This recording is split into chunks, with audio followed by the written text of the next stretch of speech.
ఓం శ్రీకృష్ణ పరబ్రహ్మణే నమః. ఓం శ్రీమద్భగవద్గీత ప్రథమోధ్యాయః అర్జున విషాదయోగః. మనం నిన్నటి వీడియోలో భగవద్గీత మొదటి అధ్యాయంలో కొన్ని శ్లోకాలు తెలుసుకున్నాం కదండి. ఇక ఈరోజు వీడియోలో మరికొన్ని శ్లోకాల గురించి తెలుసుకుందాం. సంజయ ఉవాచ. సంజయుడు అంటే సమ్యక్ జయము కలవాడు.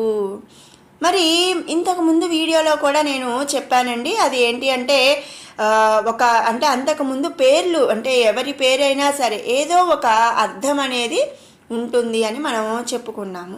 అలాగే ఇక్కడ చూడండి, సంజయుడు అంటే సమ్యక్ జయము కలవాడు. సమ్యక్ అంటే పూర్తి ఇంద్రియాలు అనమాట. మనకి పంచేంద్రియాలు అని మనం చెప్పుకుంటాం కదా. మనకి పంచేంద్రియాలు ఉన్నాయి, కళ్ళు, ముక్కు, అలాగే చర్మము, ఇట్లా అన్ని పంచేంద్రియాలు ఉన్నాయి కదా. ఈ పంచేంద్రియాలను కూడా సంపూర్ణముగా ఇంద్రియాలను జయించిన వాడు ఈ సంజయుడు.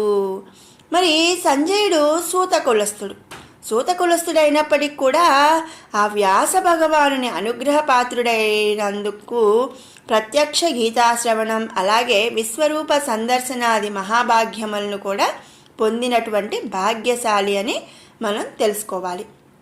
ఇక 2-3 శ్లోకాల్లో దుర్యోధనుడు రాజ ఆచార్య అయిన ద్రోణాచార్యునితో పాండవుల యొక్క సైన్యము గురించి చెప్పటం అనేది ఉందన్నమాట. కాబట్టి అసలు అది ఏమిటి అనేది మనం ఇప్పుడు తెలుసుకుందాము. దృష్ట్వా తు పాండవానీకం వ్యూఢం దుర్యోధనస్తదా ఆచార్యముపసంగమ్య రాజా వచనమబ్రవీత్. పశ్యేతాం పాండుపుత్రాణం ఆచార్యమహతీం చమూం వ్యూఢాం ద్రుపదపుత్రేణ తవ శిష్యేన ధీమతా. మరి సంజయుడు ఇట్లా చెప్తున్నాడు. ఏంటి అంటే అక్కడ దుర్యోధనుడు ద్రోణాచార్యుడితో ఏం చెప్పాడో ఇక్కడ సంజయుడు ధృతరాష్ట్రుడితో అది ఇక్కడ చెప్తున్నాడు అనమాట. అందుకనే మనం ఇక్కడ ముందు సంజయ ఉవాచ అంటే సంజయుడు చెప్పుచున్నాడు. ఏమిటి అని అంటే రాజగు దుర్యోధనుడు యుద్ధరంగమున మోహరించబడిన అంటే కొలువై ఉన్న పాండవ సైన్యాన్ని చూచి ఆచార్యుడైన ద్రోణుని సమీపించి, బుద్ధిశాలియగు మీ శిష్యుడు దృష్టద్యుమ్నునిచే వ్యూహాత్మముగా నిలుపబడిన పాండురాజు పుత్రులను పాండవ సైన్యమును చూపించి ఇట్లు పలుకుచున్నాడు. మరి ఇప్పుడు యుద్ధం జరుగుతుంది కాబట్టి అలాగే దుర్యోధనుడికి ఈ ద్రోణాచార్యుడు, భీష్ముడు వీళ్ళందరూ కూడా రాజ్యానికి రాజుకి కట్టుబడి ఉన్నారు కాబట్టి దుర్యోధనుడి వైపు ఉన్నారు. అంతేగాని ద్రోణాచార్యుడికి కానీ భీష్ముడికి కానీ పాండవులన్నా కూడా ప్రీతి ఉంది, ఇష్టం ఉంది అని మనకు తెలుసు. మరి పాండవులు అలాగే కౌరవులు ఇద్దరూ కూడా ఆచార్యుడు ద్రోణాచార్య దగ్గర శిష్యరికం చేశారు. వాళ్ళకి అంటే పాండవులకి కౌరవులకి ఇద్దరికి కూడా యుద్ధ విద్యలు నేర్పించింది ఆచార్య ద్రోణాచార్యుడు. కాబట్టి అలాగే ఇంకా దృష్టద్యుమ్నుడు వీళ్ళందరూ కూడా ద్రోణుని యొక్క శిష్యులు అన్నమాట. మరి దుర్యోధనుడు యుద్ధరంగంలో పాండవ సైన్యాన్ని చూడగానే కించిత్ అంటే కొంచెం అయితే భయపడ్డాడు. ఎందుకంటే మరి ఆ సైన్యం చూసినప్పుడు అంటే పాండవ సైన్యం తక్కువే అండి, కానీ కౌరవ సైన్యం ఎక్కువ. కానీ అక్కడ ఉన్న వాళ్ళు కానీ వారి యొక్క ధర్మ ఇది కానీ దుర్యోధనుడిలో కొంచెం అనేది భయాన్ని కలిగించింది. మరి యుద్ధరంగంలో పాండవ సైన్యాన్ని చూడగానే దుర్యోధనుడు ఆచార్యుడైన అంటే గురువుగారైన ద్రోణాచార్యుడి దగ్గరికి వెళ్ళి ఆ పాండవ సైన్యాన్ని చూపించి మరి ఇట్లా చెప్తున్నాడు అనమాట. ఏంటి అంటే, ఆచార్య, మీ బాల్య స్నేహితుడైన ద్రుపదుడు మిమ్ము సంహరించుటకై యజ్ఞము చేసి యజ్ఞగుండము నుండి దృష్టద్యుమ్నుని పుత్రునిగా పొందాడు.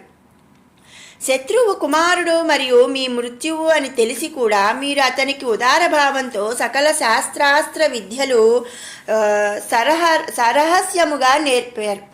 మీ అనుగ్రహముతో శిక్షణలో బుద్ధిశాలి అయి కృతజ్ఞత లేక మిమ్మల్ని సంహరించుటకు మీ ఎదుట నిలిచి ఉన్నాడు చూడుడు అని ద్రోణాచార్యుడితో దుర్యోధనుడు చెప్తున్నాడనమాట. అంటే ఎట్లా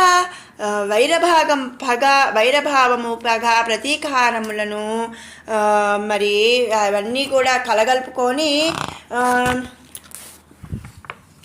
దుర్యోధనుడు ద్రోణాచార్యుడిని బాగా రెచ్చగొడుతున్నాడు అనమాట.